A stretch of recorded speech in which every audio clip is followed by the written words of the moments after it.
इस्तकबाल है आपका मानव समाचार में। इस वक्त हम मौजूद हैं मानव समाचार के स्टूडियो में। मालेगांव शहर के अंदर अंडरग्राउंड गटर, ये तकरीबन 520 करोड़ रुपए का घोटाला किया गया। इसके अंदर अगर हम देखें तो पूरी तरह से ये स्कीम फेल होती हुई नज़र आ रही है। माजी नगर सेवक गुलाब पगारे को हमने हमारे स्टूडियो के अंदर मधु किया है। इस मामले पर हम चर्चा करने के लिए मौजूद हैं। ये जो स्कीम मालेगांव शहर के अंदर आई, तो जब ये स्कीम मालेगांव शहर के अंदर आने वाली है तो आपने इसको ऊपर विरोध किया था क्या? ये आज की जो चर्चा है, जो मानव समाचार के माध्यम से हम आपको बताना चाहते, मालेगांव महानगर पालिका के अंदर 520 करोड़ रुपए का भुयारी गटर का अंडरग्राउंड ड्रेनेज का इतना बड़ा प्रोजेक्ट ये मालेगांव शहर के अंदर होते जा रहा है। इसका इंतजार 20 साल से था मालेगांव के लोगों को, और 20 साल लग गए भुयारी गटर आते आते। जब 20 साल के बाद जब भुयारी गटर आई तो 6 इंची प्लास्टिक पाइप के अंदर आई। तो ये दिल को मानने वाली बात नहीं है। ये कारपोरेटर होते हुए मैं आपको बताना चाहता हूँ कि 1000-2000 लोगों की अगर कॉलोनी बनती है तो उसके अंदर कम से कम 2.5 फुट बाई 4 फुट की एक ड्रेनेज गटर बने जाती। और ये कौन से हिसाब से मालेगांव महानगर पालिका के इंजीनियर जो है, जिसको शहर अभियंता कहते हैं, सिटी इंजीनियर, इन्होंने ऐसी डिज़ाइन कैसी बनाई कि 10 लाख लोगों का पॉपुलेशन का ये गांव है, 10 लाख लोगों का, और 10 लाख लोगों का पॉपुलेशन के गांव में 6 इंची पाइपलाइन की अंडरग्राउंड ड्रेनेज यानी कि भुयारी गटर बन रही।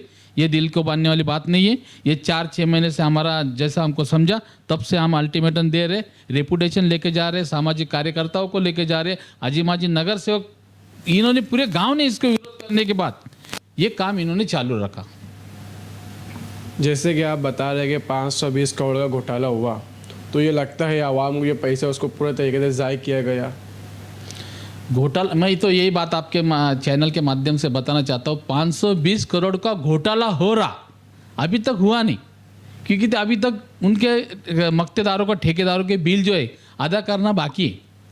तो मेरा बोलने का मतलब ऐसा है, इतना बड़ा प्रोजेक्ट 520 करोड़ रुपए का प्रोजेक्ट ये धूल मट्टी खाते हुए जा रहा है। इस पब्लिक ने तो 10 लाख पॉपुलेशन का गांव है मालेगांव शहर, पब्लिक ने इसको रोकना चाहिए। हर जगह के, हर मोहल्ले के, हर घर के रास्ते तोड़े जा रहे, लोग परेशान, हैरान है, धूल मट्टी से हैरान है। कई काम करते हुए बैरिकेड लगाए नहीं जा रहा, कई खड्डा खोदते हुए कुछ सिक्योरिटी नहीं लगाई जा रही। लोगों को इतनी परेशानी बढ़ रही है, लोग पड़ रहे, मर रहे, झुर रहे। कंप्लेंट करने जाते तो पुलिस कंप्लेंट इसके बारे में लेती नहीं, क्योंकि तुमको देख के चलना चाहिए, खड्डा देखता चाहिए। पूरा गांव तुम देखो, पूरे गांव के अंदर धूल ही धूल, मट्टी ही मट्टी, लोग परेशान हैं। और ये बात का हम जब बताना चाहते आयुक्त को कि ये गलत हो रहा है, इसको रोको।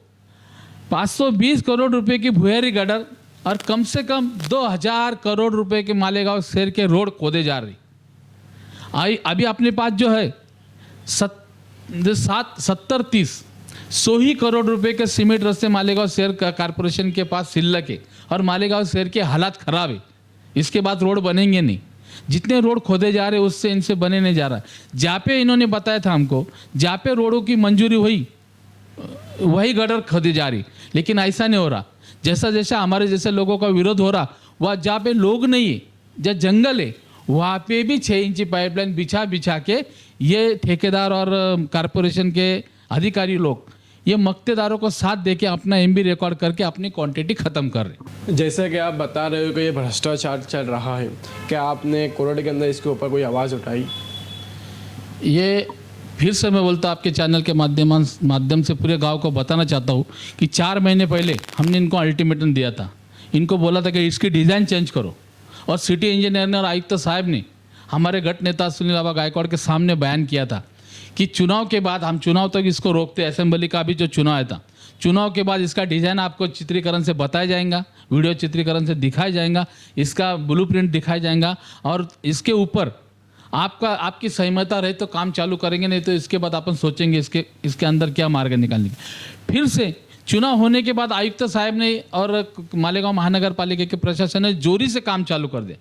फिर मेरे वार्ड में काम चालू था, तो मैंने आयुक्त साहब को इतला किया, फ़ोन किया, मतलब साहब आपने बोला था कि चुनाव के बाद अपन पूरे मालेगांव के लीडरान को, आजी माजी नगर सेवक, आजी माजी मेयर को सामने बिठा के सामाजिक संगठन से बुला के मालेगांव महानगर पालिका के हाउस में बिठा के सबको डिज़ाइन बताएंगे और उसके ऊपर काम चालू करेंगे। लेकिन ये बात को कायम नहीं रहे, इन्होंने कौन इनके ऊपर किसका हाथ है हमको मालूम नहीं। इतने बड़े 520 करोड़ रुपए का प्रोजेक्ट मालेगांव शहर के लिए अहम प्रोजेक्ट है और इसके ऊपर ऐसा भ्रष्टाचारी काम ये कर रहे। तो वो निवेदन के आधार पर फिर हम मालेगांव कोर्ट गए। मालेगांव कोर्ट में हमने senior divisional advocate Pradeep ji merchant और उनके लड़के से असिस्टेंट से मनीष मर्चेंट से बात किया तो उन्होंने बताया इसके अंदर ऐसा तरतूज है कि अपन अभी आपकी सुनवाई जो अगर नहीं होती तो बार बार काम गिरा के कि हम विरोध में जाते, हम अच्छे प्रोजेक्ट को विरोध कर दे। तुम्हारा अच्छा प्रोजेक्ट है, तुमको लक है, लेकिन हमारे लिए हमारे गांव का नुकसान हो रहा, 520 करोड़ रुपए का नुकसान हो रहा, फिर क्या करना चाहिए। तो उन्होंने बोला कि अभी 2 महीने का अल्टीमेटम इसके ऊपर कमिश्नर साहब को दे देना चाहिए। अगर कमिश्नर साहब ने इसकी इंक्वायरी करना चाहिए, जो संबंधित अधिकारी जो इसके अंदर चल रहे उनको बिठा के इंक्वायरी करके जो इसके अंदर दोषी पाए जाएंगे का मतलब ऐसा होता है कि ये डिज़ाइन किसने दिया और डिज़ाइन देने के बाद इतना विरोध होने के बाद काम कैसा हो रहा। तो इसके ऊपर कमिश्नर साहब ने अगर ऐसा 2 महीने के अंदर ये इंक्वायरी बिठा के इन संबंधित अधिकारियों को अगर सस्पेंड नहीं किया, इनके ऊपर कार्रवाई नहीं की, तो इसके सज़ा का हकदार मालेगांव महानगर पालिका का अभी का आयुक्त तो हो सकता है। इसके लिए 2 महीने का इसको अल्टीमेटम दिया जाता है, 2 महीने का वक्त इनको लगता है। इसलिए 2 महीने के बाद ये सीनियर डिविजनल एडवोकेट मर्चेंट साहब की, प्रदीप मर्चेंट साहब की नोटिस हमारे वकील साहब ने ये नोटिस बना के दिया और 2 महीने के अंदर अगर आयुक्त साहब ने इसके ऊपर कार्रवाई नहीं की तो यही नोटिस के जरिए से मालेगांव जिला न्यायालय और मुंबई हाई कोर्ट में मैं जाके ये मालेगांव महानगर पालिका के कमिश्नर और संबंधित अधिकारियों को कोर्ट के अंदर घसीटूंगा। ये होने वाला जो भी इसके परिणाम होंगे, इनके जिम्मेदार मालेगांव महानगर पालिका के आयुक्त रहेंगे। ये जो पूरा मामला है पूरे मालेगांव शहर का मामला है, तो इस पर आपने मालेगांव शहर के लीडर नगर सेवक उनसे मुलाकात की? ये तो हमने इसके पहले किया था।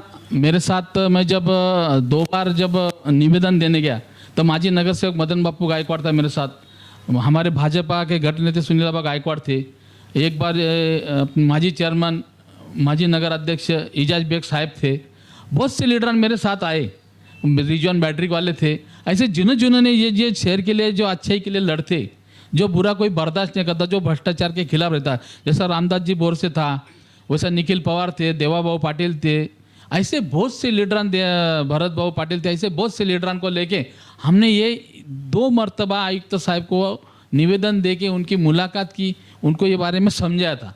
लेकिन अभी जो नहीं समझ रहे तो उसको अपनी सुनवाई कौन लेगा। फिर अगर कोई माहिती अधिकार में अगर इन्होंने तो ऐसा सीख लिया है, माहिती अधिकार में माहिती देना नहीं, फिर नासिक जाना, नासिक में 2 महीने 2 साल चले जाते हैं।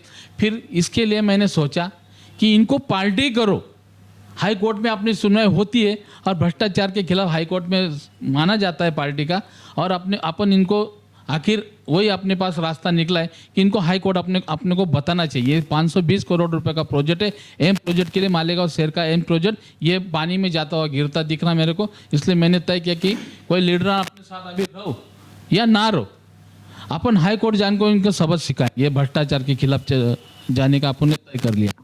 अब ये स्कीम देखा जाए तो पूरी तरीके से फेल हो चुकी, तो इसके ऊपर अभी क्या कार्रवाई कर सकते हैं? वो स्कीम कुछ ना कुछ एडिट वगैरह एडजस्ट करके कुछ काम निकाला जा सके। हो सकता है अभी भी उनके पास अच्छा कामकाज करने के लिए जितनी बची कुची क्वांटिटी है तो उसके लिए डिजाइन चेंज करके थोड़ा बहुत, ये अमृत 2 का टप्पा है केंद्र शासन का, 33% केंद्र शासन ने दिया है, 33% महाराष्ट्र शासन ने दिया है और 33% अपना मालेगांव महानगर पालिका का हिस्सा है। तो बचे कुछ इसमें मालेगांव महानगर पालिका इसके ऊपर कार्रवाई कर सकती है, अच्छे डिजाइन बना सकती है और बड़ी भुयारी गढ़ आरसीसी डिजाइन बना सकती है। लेकिन इनकी ध्यानत होना, भ्रष्टाचार अगर इन्होंने नहीं करना चाहा तो मेरे हिसाब से ऐसा हो सकता है, इसे डिजाइन चेंज हो सकती है। इसके ऊपर आप अगला कदम क्या उठाएंगे? अगला कदम तो आपको मैं बोला है कि 2 महीने के बाद अगर आयुक्त साहब नहीं मानते तो एक छोटा सा मेरा धरना आंदोलन रहेगा। पूरे गाँव को लोगों को मैं फिर से इकट्ठा करूँगा और इकट्ठा करने के बाद जो इनके ऊपर और 2-4 दिन का उनको संधि दूंगा। अगर इन्होंने नहीं सुना तो उस दिन हाई कोर्ट में पिटीशन मेरे नाम से दाखिल हो जाएंगी। तो ये थे हमारे साथ मौजूद गुलाब पगारे जो अंडरग्राउंड गटर के ऊपर हमसे बात कर रहे थे। तो आगे की कार्रवाई के लिए हम मर्चेंट सर्च को हमारे स्टूडियो के अंदर मधु करेंगे, आपके रूबरू करेंगे। जब तक के लिए देखते रहे मानव समाचार, सच हमेशा सच के साथ।